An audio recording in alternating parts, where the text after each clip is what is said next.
Boycott Bangladesh cricket. যতদিন না পর্যন্ত সাকিব আল হাসানকে বাংলাদেশ ক্রিকেট দলে ফিরিয়ে নেওয়া না হবে ততদিন পর্যন্ত বাংলাদেশ ক্রিকেটকে বয়কট ঘোষণা করা হলো। এবং রাজপথে কি এমন কোনো আন্দোলন হবে না? আমি চাচ্ছি যে আগামীকাল সকাল থেকে রাজপথে আন্দোলন উঠুক, সাকিব আল হাসানকে দেশে ফিরিয়ে এনে তাকে জাতীয় দলে খেলাতে হবে। কারণ এমন একজন দেশপ্রেমিক ক্রিকেটার, সে দলের বাইরে থাকলে সেটা মানায় না, সেটা দল এবং জাতি এবং দেশের জন্যই ক্ষতি। আসসালামু আলাইকুম, বলতে চাচ্ছিলাম জুলাই নিয়ে কথা। তবে ইতিমধ্যে অনেক কিছু ঘটে গেছে, জুলাই নিয়ে বলার মতো কিছু নাই। আজকে কথা ছিল জুলাই নিয়ে কথা বলার, কিন্তু জামাত, বিএনপি, এনসিপি তারা যে ত্রিমুখী যে সংঘর্ষ গতকাল ধরে হচ্ছে, তারা যে ডিপ স্টেজের ফাঁদে পা দিচ্ছে বা ভারতের প্ল্যানে তারা পা দিচ্ছে বা আওয়ামী লীগের পাতা ফাঁদে, সেটা তো বলাই বাহুল্য, সে কথা বলবো না। তবে আজকের কথা হচ্ছে সাকিব আল হাসানকে নিয়ে। দেখেন, অনেকে বলে ব্যক্তি সাকিব আর ক্রিকেটার সাকিব এক না, দুজনেই আলাদা। ভাই, ব্যক্তি সাকিব আর ক্রিকেটার সাকিব, ব্যক্তি সাকিব কি ছিল?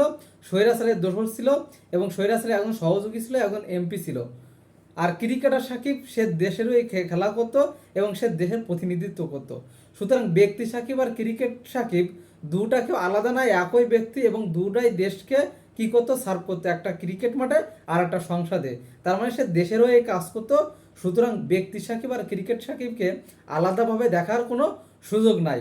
আর প্রকৃত অর্থে যদি সাকিব আসলে দেশপ্রেমিক হতো, তাহলে যখন জুলাই গণ অভ্যুত্থানে লাখ লাখ মানুষ, যখন কোটি কোটি মানুষ রাস্তায় নামছে, যেখানে হাজার হাজার মানুষ কি করছে, জীবন দিয়েছে, তখন সে তার সন্তানদেরকে নিয়ে চিড়িয়াখানায় ঘুরে বেড়াতো না, সেটা স্টোরি দিত না। এক আর দুই নম্বর, শেখ হাসিনা বা আওয়ামী লীগ বাংলাদেশে যে দুর্নীতি, লুটপাট, গুমখুম করে গেছে, তারপরেও এখনো পর্যন্ত সে আওয়ামী লীগের রেসপন্সারি করতো না। আজকে আওয়ামী লীগ যে 5ই আগস্ট উপলক্ষে যে এটাতে বলছে যে তারা মব বা তাদেরকে কি জঙ্গি আক্রমণ মানে হিসেবে তারা যে আজকে সংবাদ সম্মেলন করছে, সেটা সাকিব আল হাসানের পেজ থেকে কি করা হয়েছে, যে সরাসরি লাইভ দেখানো হয়েছে এবং সাকিব সেখানে কি করছে, জয়েন করছে। সুতরাং এই স্বৈরাচারের দোসরকে আপনি কি বলবেন? আপনার আসলে কিছু বলার আছে যে সাকিব আসলে সে দেশপ্রেমিক নাকি সে দেশদ্রোহী? আপনি কি বলবেন? তাকে কিভাবে আপনি দেশপ্রেমিক বলবেন? যে স্বৈরাচারকে কি করে গেছে, যে স্বৈরাচারের পা ছেটে গেছে, স্বৈরাচারের এমপি হয়েছে বিনা ভোটের এমপি, এবং শেষ পর্যন্ত এখনো পর্যন্ত স্বৈরাচারকে বাংলাদেশের মাটিতে এস্টাবলিশ করার জন্য যত যা করা দরকার সব কিছু এই সাকিব আল হাসান করছে। শুধু সাকিব আল হাসানের কথা কি বলবো আমি, এখানে আরও একটি কথা বলবো, সেটি হচ্ছে যে কালবেলা কালবেলা আজকে লাইভের নিচে যে লিখছে জয় বাংলা। কথা হচ্ছে, কালবেলা একটা পত্রিকা এবং মিডিয়া কত বড় সাহস, মানে বিএনপি সরকার জামাতকে নিয়ন্ত্রণ করতে চাচ্ছে, এনসিপিকে নিয়ন্ত্রণ করতে চাচ্ছে, কিন্তু অন্যদিকে একটা মিডিয়া সে নিয়ন্ত্রণ করতে পারছে না।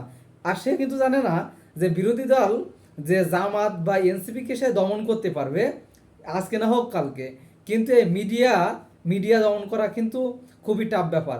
বা জামাত, এনসিপি তার জন্য বড় ক্ষতিকার না, বিএনপির জন্য সব থেকে বড় চ্যালেঞ্জ, সব থেকে বড় ক্ষতিকার এই মিডিয়াগুলো।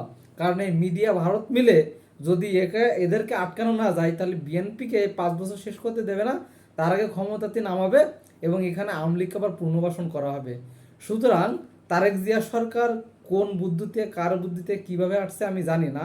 তবে বিএনপির ভিতরেও অনেক স্বৈরাচারের দোসর লুকিয়ে আছে, তারা বিশাল বড় প্ল্যান আঁকাচ্ছে। তবে যাই হোক, সবাইকে জুলাই গণ অভ্যুত্থানের শুভেচ্ছা। বাংলাদেশ দীর্ঘজীবী হোক, বিপ্লব দীর্ঘজীবী হোক, ইনকলাব জিন্দাবাদ।